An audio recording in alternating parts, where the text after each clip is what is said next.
U Rwanda rwihaye intego kuba rwavuye mu bihugu biri mu nzira y'amajyambere rukajya mu bihugu bifite ubukungu buringaniye middle income country mu mwaka wa 2035 ndetse umwaka wa 2050 ukazasanga rwarinjiye mu bihugu bikize. Ibi rugomba kubigeraho binyuze mu kwesa imihigo rugenda rwiha mu byerekezo na gahunda zitandukanye rufite, zirimo nka gahunda ya mbere y'impinduramatwara mu bukungu NST1 irangirana n'umwaka wa 2024, icyerekezo 2050, icyerekezo 2063 cya Afurika yunze ubumwe AU Agenda 2063 n'intego z'iterambere rirambye SDGs. Kubera imihigo ikubiye muri ibi byerekezo byose u Rwanda rushaka kwesa, bituma rwiha umukoro wo guteza imbere ibikorwa remezo bifasha kwihutisha iterambere ry'abaturage riturutse ku bwikorezi n'ubuhahirane bworoshye, butekanye, bwihuse kandi ku giciro gito. RTDA rero bivuga Rwanda Transport Development Agency, bishatse kuvuga ko ari ikigo gishinzwe guteza imbere transport hakoreshejwe imihanda niyo mu gihugu cyacu iri ku rwego rwo hejuru, kuko kuri kilometero kare cy'ubuso bw'igihugu byibura hari kilometero kimwe n'ibice 44 by'umuhanda. RTDA rero mu nshingano zayo harimo kubaka ibyo bikorwa remezo tukabigeza ku baturage, harimo kubibungabunga, harimo no kubisana iyo bigaragaye ko bigeze mu gihe cyo gusana. Ni muri urwo rwego leta y'u Rwanda binyuze mu kigo cyayo gishinzwe iterambere rya transport RTDA ikomeje gushyira imbaraga zidasanzwe mu guhanga imihanda mishya, gusana iyangiritse no kuvugurura yakozwe kera ishaje, kugira ngo abaturage bose mu bice byose by'igihugu bagerweho n'imihanda myiza, bityo bashobore kugeza umusaruro wabo ku masoko biboroheye, uturere duhahirane kandi tugenderane n'utundi mu buryo bworoshye, u Rwanda ruhahirane n'ibindi bihugu bituranye byoroshye, ndetse abaturarwanda barushaho kubyaza ubukungu amahirwe atandukanye azanwa n'imihanda myiza. Umwe mu mihanda mishya ukomeje kuzana impinduka nziza ku buzima bw'abaturage by'umwihariko abawuturiye n'abukoresha, ku isura y'uturere unyuramo no ku iterambere ry'igihugu muri rusange, ni umuhanda witiriwe umukandara w'ikiyaga cya Kivu, Kivu Belt Road. Umuhanda wiswe umukandara w'ikiyaga cya Kivu, Kivu Belt, mu burengerazuba bw'u Rwanda, ni umwe mu mishinga mishya irangiye vuba yakuye abaturage mu bwigunge. Ni umuhanda unyura mu gice cy'imisozi miremire yahoze igoye kuyigenda mu turere twa Rusizi, Nyamasheke, Karongi, Rutsiro na Rubavu ubusanzwe duturanye, ariko byahoze bigoye ko umuturage umwe yava mu karere kamwe ngo ajye mu kandi, cyangwa se ngo umusaruro n'ibicuruzwa bive mu karere kamwe bijye mu kandi. Ibi kandi byabangamiraga n'ubucuruzi hagati y'u Rwanda, u Burundi na Repubulika Iharanira Demokarasi ya Kongo, kuko uyu muhanda ufite uruhare runini mu guhuza imipaka itatu ihuza u Rwanda n'ibyo bihugu, ni ukuvuga umupaka w'u Rwanda na Repubulika Iharanira Demokarasi ya Kongo wo mu karere ka Rubavu, umupaka w'u Rwanda na Repubulika Iharanira Demokarasi ya Kongo wo mu karere ka Rusizi, n'umupaka w'u Rwanda n'u Burundi wo mu karere ka Rusizi. Kivu Belt ni umuhanda ufite ibirometero 208, uhera mu karere ka Rubavu ukanyura mu turere hafi dutanu, ubwo ni Rubavu, Rutsiro, Karongi, Nyamasheke na Rusizi. Ni umuhanda rero wagize akamaro gakomeye ku baturage no ku bukungu bw'igihugu muri rusange. Mbere umuhanda utarubakwa, kugira ngo uve Rubavu ugere Rusizi byatwaraga hafi umunsi wose, amasaha ageze mu 10 ashobora no kurenga. Urumva rero yari imbogamizi ikomeye. Niba ufite uri umucuruzi, ufite ibyo ushaka kuvana i Rubavu bijyana Rusizi unabigeza no mu bihugu duturanye, cyari ikibazo gikomeye, washobora kubigezayo byangiritse. Uyu muhanda mushya wa Kivu Belt uturuka neza ku mupaka w'u Rwanda n'u Burundi mu karere ka Rusizi. Uvuye mu karere ka Rusizi ukomereza mu karere ka Nyamasheke, wagera mu murenge wa Bushekeri ugafata icyerekezo cyambukiranya aka karere ka Nyamasheke, ugahinguka mu mujyi wa Karongi mu murenge wa Bwishyura. Abatuye akarere ka Nyamasheke n'abakoresha uyu muhanda bava mu karere ka Rusizi bajya i Nyamasheke, i Karongi, i Rutsiro cyangwa i Rubavu, bibuka umuhanda w'itaka bakoreshaga mbere nawe utaragendekaga, ku buryo nta n'abashoramari bemeraga gushyiramo imodoka zabo ngo zifashe abaturage guhahirana no kugenderana. Igisekeje mbere intara ikiba Karongi kugira ngo umuturage ave Nyamasheke cyangwa se umukozi w'akarere ajye mu nama i Karongi byamusabaga gutega akagenda akanyura i Muhanga, akava i Muhanga akajya Karongi kubera ibibazo by'imihanda ntabwo wari ushobotse, hashobora kuzamo inkangu kuri dawe uri mu ijoro mubonye ko hasigaye hagendeka, ariko ibyo ni rwo rugero rwa hafi rukwereka ko n'akazi n'imikoranire y'inzego byateye imbere. Ibyo rero byari bifite n'ingaruka zikomeye ku kiguzi byatwaraga akarere ku bijyanye no kohereza umukozi mu butumwa bw'akazi. Ubu umuntu agenda akajya Karongi agataha, ubwo ni umunsi umwe, ntakeneye kuryamayo, ni itike ibarika yoroshye n'iryame. Iyo rero turebye ku bijyanye n'akazi, iyo communication yaroroshye, twajya ku buzima bw'abaturage hano muri rusange habaye impinduka zikomeye cyane. Icya mbere hari ukuba ubu twegereye Kigali, hajemo za agence zitwara abantu. Ubu dufite imodoka usanga ziva Rusizi zikanyura ahangaha ijoro ryose, amasaha yose, zitwara abantu bajya kurangura. Ubu abaturage bo mu masite yacu mu bucuruzi baragenda bakarangura i Kigali, bakagenda n'imodoka ya nijoro saa 12 akabageza i Kigali, agakora akazi ke, agapakiza ibyo agomba gupakiza, akongera agaruka akarara mu rugo. Ibyo ntibyashobokaga mbere ko umuturage yava ino akajya i Kigali agakora ibyo agomba gukora, akagaruka inahangaha umunsi umwe bitamutwaye iminsi myinshi. Kera hatarakorwa hari ahantu harimo ibinogo byinshi, hari ahantu harangwa n'umukungugu mwinshi mu gihe cy'izuba, noneho mu gihe cy'imvura hakarangwa n'ibijagi byinshi cyane. Ubwo kuhagenda nyine byabaga ari ibintu biruhishe, ku buryo n'imodoka yahagendaga yabaga ari 1%. Washakaga gutangira mu gitondo uri gutega ukagera saa 8 utarabona imodoka. None ubu ngubu inzira ni nyabagendwa, umuntu ashobora kugenda akagenda mu gitondo n'inshuro 3 ku munsi, ukahagenda ugenda arero turugaruka wongera usubirayo. Ibyo nibyo byiza twabonye by'umuhanda. Ubu nshobora kuva i Rusizi aho ntuye, mu Bugarama niho ntuye, hagenda nkajya i Karongi nkongera ngataha, ariko mbere ntabwo byashobokaga. Nanjye uyu muhanda utarakorwa narawugendaga, ariko kuwugenda byari bigoye. Habagamo imodoka imwe ya bisi, nta yindi, abantu bose niyo bategerezaga, abagize amahirwe yo kujyamo bakajyamo, ababuze amahirwe nyine bakaba barayabuze. Ndabyibuka nigeze ngenda, nari ngiye ku Kibuye muri 2009, nari ngiye kureba permis de conduire yanjye niho yari yarasohokeye, ariko navuye hano mu gitondo saa 2, nagezeyo hafi saa 12. Urugendo rwari rugoye ku buryo nge nari nafashe icyemezo, ndavuga ngo nta mpamvu nimwe izongera gutuma nkoresha inzira, bango nzaya nemera nce Muhanga niyo byantwara n'ibihumbi 20, ariko urugendo ngiye mba nizeye ko ari urugendo rutekanye. Ariko ntabwo nkiri muri iyo mibare yo kuvuga ngo nazenguruka i Muhanga nkagera Karongi. Ubu ngubu umuntu yavuye hano amasaha ntabwo yarenza amasaha 3, byakabije ku modoka yatinze mu nzira ataragera i Karongi. Akenshi umuntu dutwara imbaho, amakawa, amakara, ibintu bikunda kuboneka muri utu turere. Ugereranyije n'ukuntu umuhanda wari umeze mbere, harimo itandukaniro rinini cyane, kuko umuhanda mbere wari umuhanda wuzuye amakoni mabi, udakoze, urimo ibinogo.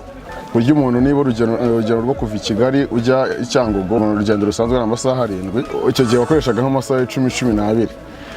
Niba umpakiye toni 12-15 zikuye Nyabugogo zijyanye i Cyangugu, haraba konsumasiyo y'amazutu, haraba gutinda mu nzira, kwangirika kw'imodoka, ndetse no kuba wahuriramo n'impanuka n'ibindi bibazo. Ariko ubu byarahindutse, umuhanda ni umeze neza, umuntu akoresha ari programa, bati mvuye Cyangugu i Kigali saa 1, saa 9, saa 8 ndaba ndi Cyangugu meze neza naruhutse. Uyu muhanda icyo gihe warananyereraga, urumva ko warimo ibitaka byinshi n'imikingo yaratengukaga.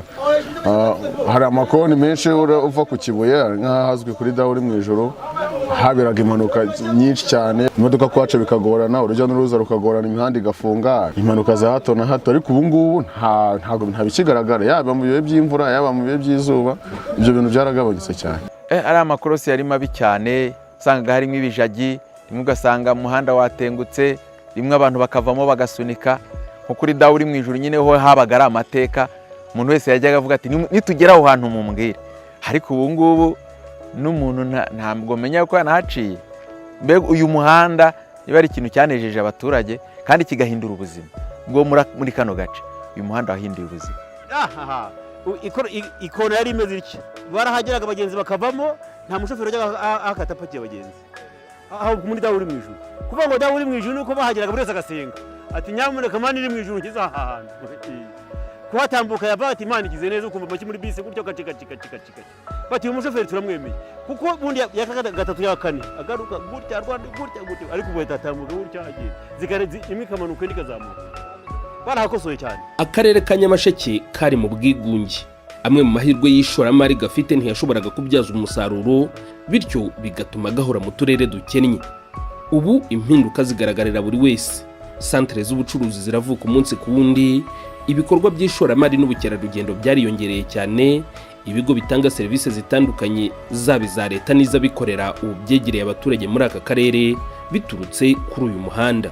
Kuva uyu muhanda waza hari byinshi byagiye bihinduka. Ndahera hano hafi y'akarere hari inzu y'abajyanama b'ubuzima yahubatswe.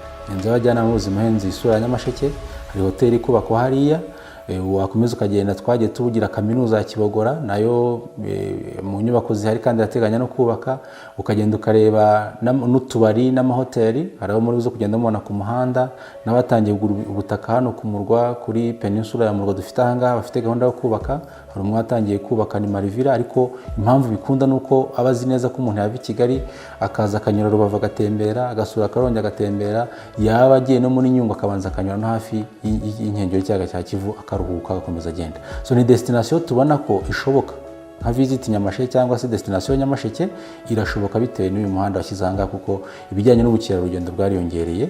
Ubu turabafite banyura mu karere bagenda bakaza bagasura Nyungwe, bamara gusura Nyungwe bakagenda bareba inkengero z'Ikiyaga cya Kivu bakomeza bagana Karongi bagana na Rubavu bakomeza basura n'ingagi mu birunga bataye Kigali. Turabona rero ko uyu ni umuhanda waje gukura abaturage ba Nyamasheke mu bwigunge, byo ni kimwe, ariko noneho n'ishoramari twavuga ko ryazamutse mu buryo bugaragara, ariko cyane cyane n'ubukerarugendo nabwo turabona ko bugenda buhindura isura. Iyo tubona abashoramari bazogura ubutaka ahangaha biraduha icyizere ko mu myaka 2 cyangwa 3 hari kizaba cyahindutse biturutse kuri uyu muhanda wa Kivu Belt, kuko buri ahantu hatagendeka nta muntu washora imari, ariko iyo hagendeka imari irashoboka. Abatuye akarere ka Nyamasheke bishimira ko umusaruro w'ibikorwa byabo by'ubuhinzi ubu ugera ku isoko byoroshye, nabo ibyo bakenera mu tundi turere bikabageraho mu buryo bworoshye. Abacuruzi ubu bararangura ku masoko yo hirya no hino, ibicuruzwa bikabageraho mu gihe gito, business ikihuta. Ubu ngubu munasigaje i Kigali akararagarutse. Noneho mbere wajyaga i Kigali ukamarayo icyumweru cyangwa ibyumweru 2 warabuze imodoka. Ubihe by'imvura naho twageraga imodoka bakadukuramo tukagenda n'amaguru, kubera ko habaga wanyereye ahantu hapfuye, hakaba n'igihe biba ngombwa tukasunika imodoka twabuze uko tugenda, ugasanga ibyo biri gukereza abantu mu nzira, abantu bakarara nzira. Umunsi rero byarakemutse, usigaye ugenda ukagaruka ukabona ko hari impinduka. Umuntu asigaye ajya guhahira i Kigali n'abanyakigali nabo bakaza guhahira hano, ugasanga ni urujya n'uruza. Ubucuruzi bwanjye impinduka nagize, igihe cyose uboneye amafaranga utujya i Kigali ukagenda ukarangura ukaza ukongera ugacuruza, utagombye kuvanguza abanzu bari iminsi yo kuzajyayo, uragenda ukarara ugarutse nta kibazo. Umuhanda wari mubi, wari unaduhombeje n'ingendo ntazo. Aho rero ugereye ahangaha ubuho mu Rwanda hose umuntu yemererwa kuvana akagenda agaruka. Njya mva hano nkajya i Butare gusura umuntu nkarara ngarutse. Iyo ntezi ya kare ndagenda nkajya i Butare. Emwe ahantu kure muri za Nyagatare bavuga nabwo umuntu ava yego ntiyagaruka ariko araragezeyo kandi akagerayo kare. Icyo tukayishima rero cyane rwose abizi y'umushinga baradukoreye. Muri Kigali hari imyaka kugira ngo izagere hano imodoka yipakiye cyaraziraga. Baravuga bati muhanda ntawo wigabiza imodoka izapfa. Tukabura ibiryo kandi Kigali bihari. Hano wakweza igito ubu hano imana masenge akamara masenge karagura 5,000, ahubwo iyo gihe kaguraga 200 300. Hano bararubisambaza mu gitondo zikara zigeze Butare bakazijya imbisi. Amafi muri mwabonye ari kumwe amafi babisi ararageze na Kenya yagerayo. Ubwo sinumva guhahirana biroroshye mbega. Ushaka kubwira umuntu uri nk'Inyagatare cyo gusura ushyire mu kilo 50 z'ibishyimbo agakire mu gikapu ahakuzanira. Nawe akavuga ati aho ngaho nkeneye umuneke, nkeneye n'ibigori byeze, ukamuherereza rwose bikemera. Akarere ka Nyamasheke gafite ibitaro bya Kibogora byakira abaturage baturutse mu karere kose ka Nyamasheke n'ibice bimwe by'uturere twa Rusizi na Karongi. Uyu muhanda wakemuye cyane ikibazo cyo kugera kuri serivisi z'ubuvuzi zitangirwa kuri ibi bitaro. Ubu abarwayi bashobora gutega imodoka zitwara abagenzi mu buryo bwa rusange cyangwa moto bakagera ku bitaro bitabagoye. Imbangukiragutabara aho bikenewe ziragera ku barwayi ku bitaro vuba kandi batekanye. Ubwo hakorwaga uyu muhanda byagaragaye ko unyura hafi y'ibi bitaro ariko ntubigereho neza. Ibi byatumye hongerwaho imirimo y'inyongera yo gukora umuhanda w'ibirometero 2.2 ugera neza ku bitaro bya Kibogora mu rwego rwo korohereza abagana ibi bitaro. Mu myaka 3 ishize naravunitse mvunika akaguru, banzanye nageze hano ku bitaro narushijeho, nari napfuye mbega, ariko ejo bundi mbirasi yaranzanye ukagira nyine ngo ni mu kirambi ndi kugenda. Uwo muhanda waratunejereje cyane. Nawe se mbirasi yaragendaga ikagwa mu kinogo, ubwo ikongera ikiterura ikajya hejuru, ikongera igatsikira mu kindi kinogo. Mbega nta muhanda wari uriho mwiza ntawe. Ariko ubu ngubu ni ukugenda neza cyane. Uyu muhanda utari wakorwa twahoraga n'imbogamizi z'uko twagezaga umubyeyi kwa muganga tumuhetse mu ngobyi ya Kinyarwanda, ariko aho umuhanda umariye gukorerwa kugeza umurwayi kwa muganga biratworohera kuko tubasha gutega moto, umurwayi yaba arembye tukagera ku bitaro yihuse, kwa muganga bagahita kuba mwakira. Impinduka yo ntiyabura kubera ko urabona nk'aka gahanda kava muri Cyazo kazandi Kibogora bataragakora, kuvana umuntu muri Cyazo muzane Kibogora imvura nk'ubu yaguye ntabwo byashobokaga, wari ibinogo. Hari n'igihe twabangaga abagenzi ko bwati rwose urareba uburyo ki barakujyana, yaba arwaye akaba ari ikibazo. Ariko ubu ngubu n'imvura yagwa nukunyerera uhita ugenda rwose ukamugezayo. Imvura yabaga yaguye n'igihumbi ari gihe kigwanga ntugitore kubera ko utarahabasha, ariko umutura hasi ukaba wanamuvuna. Igiciro bukiri hasi ni amafaranga 400 gusa, urumva ya imvura yaba yaguye ibitaguye yabere n'injoro igiciro ni. Muri rusange kuva mu karere ka Nyamasheke kugera mu karere ka Karongi ubona ko urujya n'uruza rw'imodoka zitwara abagenzi mu buryo bwa rusange, imodoka z'abantu ku giti cyabo n'izitwara imizigo n'ibicuruzwa, izitwara ba mukerarugendo, iz'imishinga, moto n'amagare ari rwinshi. Umuhanda wari mubi cyane, iyo imvura yagwaga abantu ntabwo bagendaga kubera ko imodoka zaranyereraga, hakoraga amabisi manini ya Onatracom, kandi ari amabisi ntabwo basha kugenda mu mihanda mibi iyo imvura yaguye yaranyerera, ivumbi ryaza bikaba ari ibindi bikomeye ku buryo hari abantu batinyaga kugenda kuko bageraga iyo bajya bakabazwa aho bavuye, ukabona nyine bigaragaza ko baturutse muri iki gice gisa n'icyasigaye inyuma. Uyu munsi rero ubona ko abantu basigaye bishimiye kugenda gufata ingendo, abajya i Kigali, abaza mu mujyi Karongi, kandi buriya Abanyarwanda baravuga akanyoni katagurutse ntikamenya iyo bweze. Iyo umuntu atabasha kugenda ntabwo abasha kubona n'amakuru n'aho iterambere rigeze. Icyo ni kimwe nibura byongereye muvoma cyangwa se urujya n'uruza rw'abantu kubasha kwisanzura kuko babona uburyo bwo kugenda butandukanye, imodoka z'abantu ku giti cyabo, imodoka z'amakampani zisanzwe, amataxi, amakwasiteri, ubundi bitakoreraga muri uyu muhanda kuko byahatinyaga.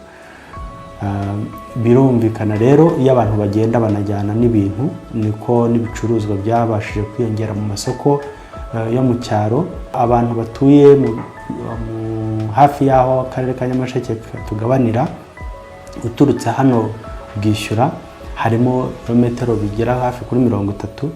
Mu by'ukuri abo bantu kugira ngo bazaze kurangura ku Kibuye, aho bitaga ku Kibuye kera ari Karongi y'ubu ngubu, byarabavunaga cyane ku buryo abenshi bahitagamo gukoresha inzira y'amazi. Inzira y'amazi nayo ikivu kirahinduka nk'ikirere, iyo cyahindutse ubwo ntabwo babashaga kurangura. Ni ukuvuga rero ko hari amasantere y'ubucuruzi yagorwaga no kubona ibicuruzwa bizima bitangiritse kubera inzira mbi byanyuzemo, uyu munsi bikaba bibasha kugenda. Byafashije kandi n'abatuye mu mujyi kubona ibikomoka ku buhinzi n'ubworozi kandi bigifite ubuziranenge, kubera uko basaruye. Igihe cyose umuntu asaruriye ashobora guhita atega akajyana ibicuruzwa bye aho yifuza. Birumvikana ko byanazamuye n'icyizere ku bahinzi n'aborozi, babonaga umusaruro babona uko bawugeza ku masoko, kuko isoko rinini riba riri mu karere, riba riri aho umujyi w'ako karere uherereye. Umujyi rero w'akarere ka Karongi uri hano muri Bwishyura na Rubengera. Ibicuruzwa rero bihageze abanyirabyo birumvikana ko bagurisha ku giciro kinyuranye n'icyo bari kugurishirizaho ku dusantere wabo, wenda banagurisha n'abiyejereje nabo nk'ibyo nabo bafite. Umujyi wa Karongi ni ufatwa nk'ihuriro ry'abakoresha uyu muhanda wa Kivu Belt. Aha niho hubatswe gare nini y'abakoresha uyu muhanda, aho usanga urujya n'uruza rw'abatega imodoka z'amasosiyete atandukanye y'imodoka zikorera muri uyu muhanda. Urumva mbere y'uko umuhanda ukorwa na nyuma y'uko ukozwe hari iterambere ryabonetse. Nuvuga ngo utarakorwa harimo kampani ndumva itarenze imwe n'imodoka nkeya zatwegerane, ko nta muturage wabashaga gufata urugendo riri direct rwihuse rugera aho yifuza, hagendaga ibici bike kuko umuhanda ntabwo imodoka yari ifite ubushobozi bwo kuwugenda kuko yabaga yapfira mu nzira bitewe n'umuhanda wari mubi cyane. Icyo rero byafashije abaturage mu rwego rwo kuwukora nuko habayeho gahunda zihuse kandi zigafata igihe gito. Umuntu afite kuba yaraye Rutsiro afite gahunda i Rusizi, we akiha igihe cy'igihe abyukira kandi gahunda ze zigatungana kubera umuhanda wabaye nyabagendwa. Nuvuga ngo habayeho iterambere mu bikorwa byose umuturage yifuza kugeraho. Umuntu yabaga yarangura ibicuruzwa bye runaka nka Rusizi akumva ko azagera Rubavu nyuma y'iminsi 3-4. Niba ari abantu bacuruza amafi n'ibindi yageragayo yapfuye mu gihe adafite firigo. Urumva ntago washyira firigo ku modoka iri bugendere mu binogo, akesa sasa yageraho yapfuye. Ariko kubera umuhanda wakozwe inyungu z'abaturage afite gufata nayo mafi ahubwo ati mbyutse saa 8 saa 10 ndaba ndi Rubavu, bigatuma business zabo zitangirika kubera ikorwa ry'umuhanda. Byazamuye business ku bantu batwara abaturage muri rusange, habayeho umubare wo kwiyongera ko abantu batega ibyo binyabiziga bitandukanye. Urumva umuntu yakiraga ubute bwo kujyayo, umwana ufite nyirasenge Rubavu atuye Rusizi ntiyajyaga kubera ngo umwana wanjye nagarara mu nzira iminsi 3. Ariko ubu ngubu ko avuga ati ndamubyutsa saa 2 saa 8 cyangwa saa 6 bari Rubavu, urumva hagiye uruza n'uruza rw'abaturage mu gusurana, mu guhana ibintu bitandukanye, mu bucuruzi ndetse n'ibindi bitandukanye. So urumva uko batega ari benshi niko na kampani ziyongereye. Twakubwiye ko umuhanda utarakorwa hari kampani imwe na zino twegerane, ariko ubu hamaze kugera kampani zirenze 5 zijyayo kandi zikora zikunguka. Urumva inshuro yikubye rero no kubera uwo muhanda. Mbere byari ikibazo, washobora guhaguruka uvuga ati ndagerayo nibura nimba mpagurutse nibura saa 11 za mu gitondo, bugashobora kubuta bunira utaragerayo kubera bitewe na risike zo mu muhanda. Usanga umuhanda watengutse imodoka igapfa, ntiwabone depanage bitewe no kugira ngo abantu bakugereho. Ariko ubu ngubu imodoka ishobora kugenda igakora hafi ukwezi, hafi n'igice itarajya mu igaraje. Kuva Rusizi ujya Rubavu ntabwo byashobokaga, ntabwo wabara amasaha, hari n'igihe byafataga iminsi 2. Nabwo kandi ubwo bisaba ko wagiye guca kuzunguruka i Muhanga gaca Ngororero gahinguka aho bita ku Mukamira ukabona ukagera Rubavu. Ko guca muri Gishwati ntabwo byakundaga gucamo kuko inshuro nyinshi wasaga ibiti byaguye mu muhanda, umuhanda wanatengutse nta mashini, mbega byari inyuma, byari abaturage bo muri ziranzira bari mu bwigunge. Ariko ubu ngubu urahaguruka i Rusizi ukagera Rubavu ku masaha 5. Urumva ko ni ibintu bitandukanye. Bimwe mu bikorwa binini bituma akarere ka Karongi kagira urujya n'uruza rw'abantu benshi bakoresha uyu muhanda wa Kivu Belt ni nk'ibitaro bya Karongi byoherezwamo abarwayi baturutse mu karere kose ka Karongi no mu bice bimwe by'uturere twa Nyamasheke na Rutsiro. Hari kandi ibikorwa by'ubukerarugendo bushingiye ku kiyaga cya Kivu n'amahoteli meza yakira ba mukerarugendo n'abandi baje mu kiruhuko, inama n'ibirori bitandukanye. Abandi baturage baturuka mu bice bitandukanye by'icyaro by'aka karere baje ku isoko cyangwa gushaka izindi serivisi zitangirwa muri uyu mujyi, nabo bashobora kuhagera biboroheye kubera umuhanda wa Kivu Belt. Uvuye harwagati mu mujyi wa Karongi, uyu muhanda ukomereza mu murenge wa Rubengera ahubatswe ibiro by'akarere, ugakomeza werekeza mu karere ka Rutsiro. Muri rusange impinduka ni nyinshi uyu muhanda wa Kivu Belt wazanye ku iterambere ry'akarere ka Karongi n'abaturage bako. Duteye imbere mu buhinzi bwa kawa. Kawa ziba zifite inganda zitunganya umusaruro, kugeza uriya musaruro ku isoko nta handi ukoresha badakoresheje umuhanda. Dufite icyayi, dufite inganda 3 z'icyayi nini ziri mu karere, nazo zikoresha uyu muhanda kugira ngo zigeze umusaruro ku isoko. Iyo umuhanda wagize ikibazo umusaruro wabo uhita utakaza ubuziranenge, bityo no ku isoko mpuzamahanga ukagurwa nabi. Hari rero ibintu mu by'ukuri bisarurwa biba bigomba kujya ku isoko bikiri fresh, ibyo ngibyo byangirikaga cyangwa se bikajya ku isoko bitujuje ubuziranenge ku buryo bihendwa cyangwa se ntibinagurwe. Uyu munsi ubona ko bitagifite izo mbogamizi. Turimo turubaka amahoteli menshi kandi meza ari ku rwego rw'inyenyeri 5, abashoramari batinyutse kuza mu karere kubera ko babasha kuhagenda. Hari ibikorwa rero by'ishoramari birimo bikorerwa mu karere bituruka kuko habonetse uriya muhanda uduhuza, wenda nubwo turi kuvugana na Nyamasheke ariko na Rubavu nuko, na Rutsiro nuko, kuko akarere ka Karongi ni akarere kari hagati mu turere 7 tugize intara yacu. Abo bose ubundi inzira ya hafi yo kugera i Kigali baca muri Karongi, ku buryo rero ibikorwa remezo biri kuza muri Karongi, biri kuza muri Rutsiro mu baturanyi bacu, biri kujya Nyamasheke, byose biraturuka kuri uyu muhanda wa Kibugaritse. Ikindi nuko ubu ni umuhanda mugufi ugereranije n'umuhanda wenda wo guca muri za Huye na Nyamagabe uca muri Nyungwe, ku buryo biri no kuzana abantu bajya za Rusizi, bajya muri Kongo, barakoresha uyu muhanda amamodoka manini. Ayo mamodoka manini rero yakoresha uyu muhanda ntabwo tuburyo tuyungukiraho, kuko abo atwara ni abakiriya bacu, bahahira abaturage bacu iyo bagenda n'iyo bagaruka.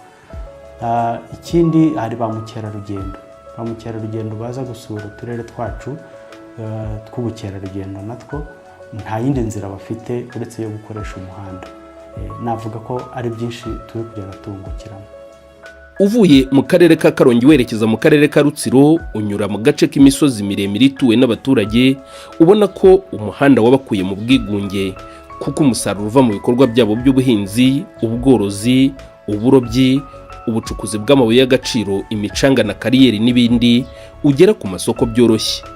Abaza akarere ka Rutsiro kera bahamya ko ari akarere katagendwaga kubera ikibazo cy'umuhanda, ariko uyu munsi uhasanga santere z'ubucuruzi zikomeye, hoteli zigezweho, amasoko meza n'ibindi bikorwa by'ubucuruzi binini byaje kubera uyu muhanda. Ubundi yisesenguye iterambere ry'akarere ka Rutsiro usanga hejuru ya 90% rishingiye kuri uyu muhanda.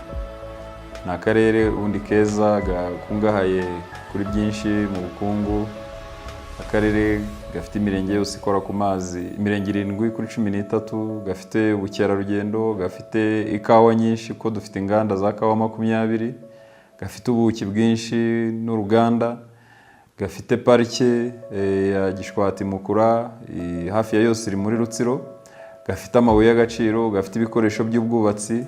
Ni akarere gakize ubundi, ariko kakomeje kugaragara nk'akarere gakennye kubera ko katagiraga umuhanda. Uyu muhanda rero niwo waje utuma bya bindi byose bikagize bigira agaciro, ubwo si no mu bukungu gusa, ugiye no mu mashuri, ukajya mu mavuriro, ibitaro by'akarere bya Murunda, uyu muhanda ndetse hahise haboneka n'ishami rigenda rikagera kuri ibyo bitaro. Niwo muhanda watumye amavuriro abasha guhuzwa n'ibitaro ku buryo bufatika. Navuga rero ko akarere ka Rutsiro kahise gahinduka akarere keza mu turere tw'u Rwanda, mu gihe kari akarere kagaragara mu bipimo byose ko gakennye, ariko urumva ko ari ukwibeshya, ahubwo ikibazo cyari umuhanda. Murabizi ko aka ni akarere k'imisozi miremire, kari muri Crete Congo Nil, imisozi hanamye yose. Ibyo byatumaga mu gihe cy'imvura ibice byinshi bitagendwa. Ni ukuvuga ko Rutsiro yari y'Abanyarutsiro, umuntu wese yatinyaga kujya Rutsiro. Umunyakigali bamwohereza Rutsiro kumva ari amaburakindi, ariko n'abashoramari, nta mushoramari wabonaga ko Rutsiro ikwiye gutera imbere, kuko yumvaga bidashoboka akayireba mu ishusho y'akarere gakennye. None uyu munsi dumaze kugira amahoteli cyangwa ibiri mu cyiciro cy'amahoteli, za moteri, za guest house, dufite 22 avutse mu karere mu gihe gito nk'iki. Dufite za station za essence na mazutu 2, kandi n'ubu hari abari gusaba n'ahandi. Ubu ngubu dufite amasoko aza yaje ku muhanda kandi akora amasaha yose. Abaturage bo mu karere ka Rutsiro nyuma y'uko umuhanda ukozwe barakangutse binjira mu bikorwa by'ubucuruzi bubyara inyungu. Aha uhasanga abacuruza imboga n'imbuto byera muri aka karere byazamuye agaciro kubera uyu muhanda. Umuhanda ni mwiza cyane kuva wagera hano, ibintu byahise bihinduka buri kimwe cyose, ntabwo ari uko hari hanameze. Ku bucuruzi ho abaturutse kure bose baraza bagahaha kubera uyu muhanda. Mbere ntabwo bazaga, ariko Kigali baraza, mbese na za Rusizi ugasanga bose barahita bagaparika bagahaha. ariko ntabwo imodoka mbere zagendaga nk'uko zigenda ubu ngubu. Byabaye byiza rero kurushaho. Urugero washoboraga kuba ufite nk'imineke, imineke wayirangura kugira ngo igere wenda nk'Irubavu hakaba hashira n'iminsi 2 cyangwa 3 itaragerayo, naho igereyo ikagerayo yapfuye. Ariko uyu munsi wa none urayirangura ikagera aho igomba kugera kuri uwo munsi, n'igihe waba wihaye bigakunda. Naho mbere ntabwo byabaga biri bukunde. Imodoka yabaga ari bisi, nayo kuyibona ikaba irimo abantu benshi, cyangwa se wabona n'izindi z'abantu runaka, imitwaro akaba ari myinshi, banayishyiramo iyo mineke ikagera iyo ijya yapfuye. Ariko ubu imodoka yo yabonetse, hari imodoka, hari amakampani ariho akora, imineke iyo wayibonye uhamagara iyo modoka yitwa Ntuma, bakabipakira bakagusanga aho waranguriye, bakabigereza aho bigomba kujya ku gihe. Izo rero ni impinduka zabonetsemo. Mbese no mu ntekerezo abantu babashije kwaguka, barushaho guhinga, bakamenya ngo ku isoko igikenewe ni igiki, akamenya no kugihingira ku gihe, akavuga ngo niba nakejeje ndagishakira isoko aha n'aha, nanjye niba yaje kumbaza ndamenya ku yandi masoko niba hari igikenewe, nanjye mbe nakirangura nkacyoherezayo. Twari mu bwigunge muri make. Twashima mbere na mbere Perezida wa Repubulika, twamushima rwose, ni umubyeyi mwiza utureberera. Imana ijye imuha umugisha kandi ikomeze kwagura intekerezo ze. By'umwihariko akarere ka Rutsiro gakize ku bworozi bw'inka bukorerwa mu nkengero za pariki y'igihugu ya Gishwati, ifite igice kinini kiri muri aka karere. Aborozi baho bari mu bungukiye cyane kuri uyu muhanda, kuko ubu kugeza umukamo ku masoko, kubona imiti y'amatungo n'ibindi byose byaboroheye. Ubu twagize ubuzima bwiza kubera uyu muhanda watuzaniye iterambere. Ni ukuvuga ko uwo ari we wese yumvaga anyotewe tuwukeneye, ariko ku bwa Nyagasani Perezida wa Repubulika atukorera neza, turawubona. Ubu ushaka ubucuruzi, ufite ubucuruzi buragenda, ufite icyo ari cyo cyose, mbese bizinesi zigenda neza nta kibazo. Utarakorwa byari bibi cyane. Ubu twagize ubuzima bwiza kubera uyu muhanda watuzaniye iterambere. Natwe twaborozi ubu dufite ikaragiro, amata akajya ku Mukamira, tukabona amafaranga. Ubu twarishimye cyane. Ikindi abaturage mu karere ka Rutsiro kimwe no mu tundi turere babona nk'inyungu bakesha uyu muhanda, ni imirimo bahabwa yo kuwubungabunga no kuwukoramo isuku. Aka kazi twadukuye mu bukene, aho twari turi imbere ntabwo ariko tukimeze. Mbere najyaga wenda ibiryo bitagira amavuta, ariko buno sigaye mbona amavuta yo kugira yo gukaranga ibiryo. Nkabona n'ayo mavuta niyisiga n'isabune, nkagenda nameshe singende sa nabi. Mu nkengero za pariki ya Gishwati kuri uyu muhanda wa Kivu Belt, abaturage mu makoperative bahuriramo, ibigo bya leta n'abashoramari batandukanye bakomeje kuhashyira ibikorwa by'ubucuruzi bw'umusaruro w'ibikomoka ku mata y'inka zihororerwa n'ubuki buva mu mishinga y'ubworozi bw'inzuki bukorerwa mu nkengero z'iyi pariki. Hari kandi imishinga ijyanye n'ubukerarugendo, byose byaje bikurikiye uyu muhanda. Akarere ka Rutsiro kandi gafite ibitaro bya Murunda byoherezwaho abarwayi bo mu karere ka Rutsiro no mu bindi bice by'uturere twa Karongi na Rubavu. Ibi byatumye ubwo hakorwaga uyu muhanda hashyirwaho imirimo y'inyongera yo gukora umuhanda w'ibirometero 4.2 ugera neza ku bitaro bya Murunda mu rwego rwo korohereza ababigana. Kuva mu karere ka Rutsiro werekeza mu karere ka Rubavu ni igice kigaragaramo ubuhinzi bwagutse bw'icyayi gitunganyirizwa mu ruganda rw'icyayi rwa Pfunda mu murenge wa Rugerero mu karere ka Rubavu, ari naho uyu muhanda wa Kivu Belt uhurira n'umuhanda Musanze Rubavu. Ubuhinzi bw'icyayi bukorerwa muri aka gace ni kimwe mu bikorwa by'ingenzi byungukiye kuri uyu muhanda, kuko ubu kuvana umusaruro mu murima ugera ku ruganda birihuta cyane, bityo bikawurinda kuba wakwangirika. Ibikorwa by'ubucuruzi bw'abaturage byariyongereye muri aka gace, bituma havuka imirimo mishya. Abakoresha uyu muhanda bava Rubavu berekeza Rutsiro na Karongi no mu bindi bice biri muri utu turere baranezerewe cyane, kuko imodoka zitwara abagenzi ziba zigenda buri kanya, bitandukanye n'uko byari bimeze mbere. Uyu muhanda mu by'ukuri mumazemo igihe kirekire mukoreramo, ariko nawo manjemo umuhanda ari igitaka, abagenzi bagenda bitabashimishije kubera kuba umuhanda ari mubi, ari amabuye n'imodoka zibahenda kubera ko umuhanda ari mubi. Ariko ubu ngubu ubwo umuhanda bawubonye abaturage barishimye cyane, tena natwe nk'abashoferi turishima. Niyo twatanga imisoro ku nyungu tuba twitangiye ukuri kubera ko dufite umuhanda mwiza. Ni ukuvuga ngo ubu ngubu ibiciro byaragabanutse cyane. Igiciro icyo gihe kugera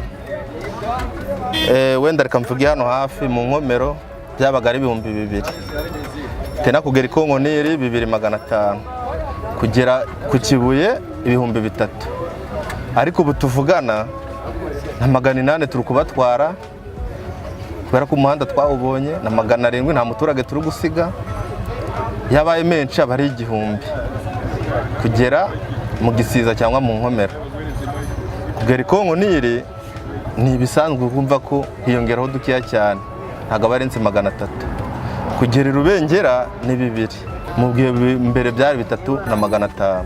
Urumva wategaga ngizi saha ukazageraho nimugoroba kandi ugiye hano hafi ku Kibuye, ugatega izi saha rimwe na rimwe ukabura n'imodoka, ugatega izi saha mu gitondo ukageraho ni saa 10, zikagera utari wanagerayo kubera umuhanda mubi, kubera kugenda gahoro, kubera n'umuhanda utari mwiza. Ubu ngubu dusigaye dukoresha iminota mikeya cyane kubera ko nawe urabibona ni kaburimbo tuba tugendaho, kandi n'umugenzi nawe turamutwara kumva arishimye, tukamuha serivisi mbese yishimiye imunogeye kubera kagera muri gahunda vuba. Nanjye bikanshimisha nk'umucuruzi, nanjye ibyanjye bigakorwa vuba vuba. Uko biri kose naragendaga ngapakira mu gitondo ngagerayo nkararayo, ntabwo nagarukaga kubera ko umuhanda wabaga ari mubi, nkugenda gake gake. Ariko ubu tuvugana ndi kugenda ngagaruka, kumva ko biri gutandukana, byaba ngombwa nganasubiraho mbonye ko bishoboka. Uyu muhanda ndawuzi pe, wari mubi ku buryo buhagije, warakozwe mbese dusana n'abantu bagiye mu ijoro ahari kandi tutarizi naho riri. Uyu muhanda wakemuye byinshi, uyu muhanda watumye tubona amashanyarazi, ufite ubushomeri akagerageza kuba yashobora ikintu yakora, umwana warangije kwiga abuze aho akora agafata ibintu byo kogosha, buriya n'abacuruzi kudandaza, uvuye kurangura utuntu mu isoko agashyira muri kabutike, bigatuma umuturage ararira atavunitse. Ariko mbere wafataga urugendo rwa mu gitondo saa 10 ukafashe inzira ugenda saa 6 ugiye guhaha ukajya mu rugo nijoro. Ariko ubu ngubu rwose ntacyo nabivuga rwose, Kagame aradukoreye pe, yatuzaniye ibintu byiza cyane. By'umwihariko aha mu karere ka Rubavu imirimo y'inyongera yahakozwe yahinduye ku buryo bugaragarira buri wese isura y'umujyi wa Rubavu, kuko hakozwe umuhanda w'ibirometero 4.1 uva Burushya werekeza ku ruganda rwa Bralirwa. Hakozwe kandi ibirometero 6.2 by'umuhanda uva ku ruganda rwa Bralirwa ugera rwagati mu mujyi wa Rubavu, ndetse hakorwa ibirometero 4.5 by'umuhanda ujya ku ruganda rutunganya ingufu za gaze metane. Muri rusange usibye ubuhamya bw'abakoresha uyu muhanda, ibipimo bya gihanga mu bijyanye n'ubwikorezi bigaragaza ko uyu muhanda wagabanyije cyane ikiguzi cyo gukoresha umuhanda ku binyabiziga vehicle operating cost ku kigero hafi cya 60%. Umubare w'imodoka ziwukoresha zikubye inshuro zirenga 12, amasaha abantu bakoresha bawugendamo agabanuka ku ijanisha rirenga 60%, n'izindi nyungu nyinshi zijyanye n'amafaranga yinjiye mu mifuka y'abaturage kuva watangira gukorwa kugeza uyu munsi. Mbere twabisobanuye ko umuhanda kugira ngo uve Karongi cyangwa Rubavu wagera Rusizi byatwaraga byibura umunsi wose cyangwa amasaha hagati ya 10 na 12. Ubu ngubu ni amasaha byibura 3.5 hafana. Urumva rero hari amasaha menshi abantu ubu ngubu basevinga kubera ko umuhanda wakozwe, kandi murabizi neza ko bavuga ngo time is money. Iyo umaze umwanya munini uri mu muhanda ugenda kandi wabumbye ko ukoramo ibindi, uba uri mu gihombo. Niba ugomba kugeza ucuruza, tuvuge ucuruza esansi yawe igomba kugera Rusizi saa 6, ukayihageza saa 3 z'ijoro abantu batashye, icyo gihe uba wahombye amasaha ageze muri 5 y'ubucuruzi, ntushobora kuyagaruza, ayo aba agiye n'igihombo. Aho kuba ko umuhanda uhari ugendeka, ubu ngubu ushobora no kuvana amata i Rubavu ukaba yacuruza i Rusizi, ukaba wakwambuka i Bukavu yavuye i Rubavu. Icyo ni kimwe cya travel time. Icya kabiri mu ndimi z'amahanga bavuga ngo ni vehicle operating costs. Iki ni igiciro nyiri ikinyabiziga atanga kugira ngo ave ahantu hamwe agera ahandi. Ni ukuvuga iki rero? Kugira ngo mve hano ngere tuvuge mu kandi karere, ngomba gutanga fuel. Fuel rero ku muhanda udakoze, utameze neza, imodoka inywa essence cyangwa mazutu nyinshi. Ariko iyo umuhanda ukozwe, iyo fuel cyangwa iyo essence cyangwa iyo mazutu ngomba kunywa iragabanuka. Icyo ni icyambere. Iyo utwara mu muhanda utameze neza, imodoka ubwayo irangirika, ugasanga urangije urugendo runaka, bigusabye kujya mu igaraje kugira bagire ibindi bagufasha, nko gufunga, nko guhindura amapine n'ibindi nk'ibyo. Umushoferi uri butware mu muhanda nk'ubu umeze nabi, ari guca amafaranga menshi kubera ko umuhanda ubwawo uragoye kuwutwara. Ibyo byose rero iyo ubishyize hamwe, usanga ikiguzi cyo gukoresha umuhanda kiri hejuru cyane.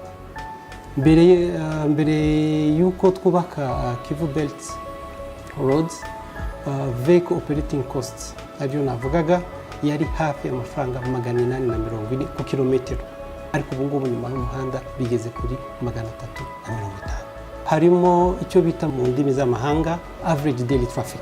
Hari uduce tumwe na tumwe tw'umuhanda aho ku munsi hashobora gutambuka imodoka zitanageze 70. Ubwo urumva rero ko umuntu ushaka kuva ahantu hamwe ajya ahandi byabaga byoroshye kugira ngo imodoka nigusiga indi uzayibona umunsi ukurikiyeho. Niba rero ushaka gukora business, ntabwo akora business utegereza imodoka imwe yagucika, gahunda yose y'umunsi kabira apfuye. Ubu ngubu ibyo byarahindutse. Ubu ngubu muri utwo duce imodoka zarazamutse zigeze kuri 900. Ni ukuvuga ngo ushobora kubura imodoka saa moya ukabona saa moya n'igice cyangwa saa moya na 20. Kubera iki? Imodoka zirahari nyinshi, ziragenda neza, cya giciro cya transport cyaramanutse. Igihe umuhanda wubatswe watanze akazi.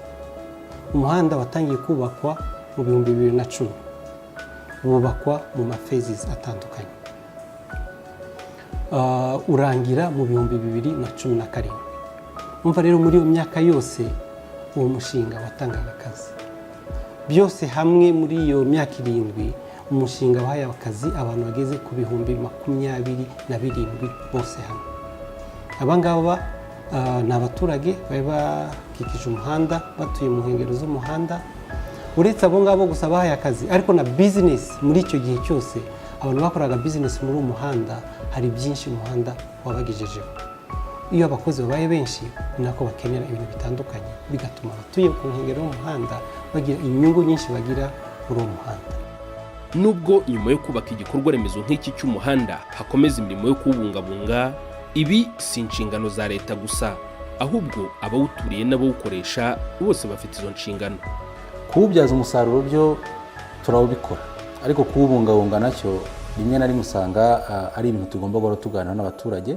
N'ubu musanze ndi mu nama n'abayobozi b'imirenge, aho twasabaga yuko tugomba kubungabunga uyu muhanda, cyane cyane inkengero zawo. Hari ibikorwa ubona bikigaragaramo, ubona ko abantu bahinga bakageza neza ku mbago z'umuhanda. Twamaze kwicara tuvugana nawe ko tugomba kugira byibuze metero zigera muri 2 cyangwa 3 batagomba guhinga, bagombye gushyiramo ibiti, bagashyiramo wenda n'imbingo cyangwa se n'ibindi bintu byafata imikingo. Kubera ko iyo uhinze ukawegereza cyane, aka ni agace kagira icyo bita za inkangu, landslides, akenshi na kenshi iyo wegereye rusasa imikingo akenshi biragira. Icyo dukora rero kubungabunga, dukomeza kwigisha abaturage, tubabwira ibyiza by'umuhanda, tubashishikariza gukora imiganda, tubashishikariza gutera ibiti ku mihanda n'ibyatsi bifata amazi, ariko cyane cyane tunashyira n'imbaraga mu kurwanya isuri imusozi, kuko imihanda myinshi ishobora kwangirika biturutse n'uko imusozi batarwanyije isuri. Ibyo ni ibikorwa turimo dukora, kugira ngo turwanye isura amazi tuyafatire imusozi cyangwa se tuyayobore mu buryo bukwiye kugira ngo bitaza kwangiriza wa muhanda. Abaturage barabyumva, ariko cyane cyane tunababwira gufata neza ibikorwa biriho, kuko hari ibyuma baba bashyizeho ku nkengero z'imihanda kugira ngo barinde impanuka. Hari aho ubona ko bicyangirika, abaturage ugasanga barabifata nabi, ariko turakomeza tubabwire kugira ngo babyiteho, kandi kuko umuhanda ni uwabo, umuhanda wavuye mu maboko yawo, ni umuhanda ubereyeho gutuma baba mu bwigunge. Numva benshi barabyumva ko bagomba kwitaho kandi bakawubungabunga. Cyambere no gushimira ubuyobozi bukuru bw'igihugu cyacu, cyane cyane kwa Perezida wa Repubulika watekereje ku karere kacu akaduha umuhanda twari tunyotewe igihe kirekire. Noneho nkaboneraho gusaba abaturage ko uyu muhanda bawufata neza, tukirinda icyawusenya tubigizemo uruhare. Imiterere y'akarere kacu ubwayo isa naho igoye, kuko mu muhanda uhura n'ibibazo by'ibiza, ibyinshi abaturage baba batagizemo uruhare bishingiye ku miterere karemano y'akarere kacu, ariko hari n'ibyo bafasha kugira ngo bihagarare. Hari uguca imirwanyasuri kugira ngo amazi yo kumanukana umuvuduko ngo adusenyere, hari ukwirinda kujya gutema ibiti biri ku muhanda ndetse ahubwo no kudufasha kugira ngo tubyongere, hari ukwirinda guhinga bawegera bagasiga za metero ziba zaragenwe, bakumva ko ari mu nyungu zabo kugira ngo umuhanda ukomeze tuwubungabunge.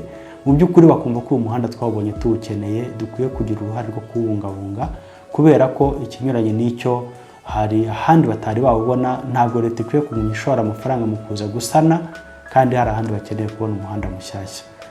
Twawubonye tuwukeneye cyane, tuzawurinde inkangu, turinde ikintu icyo ari cyo cyose gishobora kuza kikafunga inzira y'amazi. Hanyuma ariko tunawusukure, duhora n'umuhanda usa neza, ukeye, usa n'umukara, amababi y'inturusu najyamo tuyakubure tuyavanemo, ariko no kuwukoresha tuwukoreshe neza. Ibyapa byawo biyobora abantu byose tubirinde. Hari icyapa cyo kugabanya umuvuduko, ntiturangare ngo hagire umwana wacyangiza cyangwa umujura wagikata ngo ajye kugicuruza, ahubwo kihagume. Hariya hari amarangi ya zebra crossing, dutere amarangi hahore hasa neza.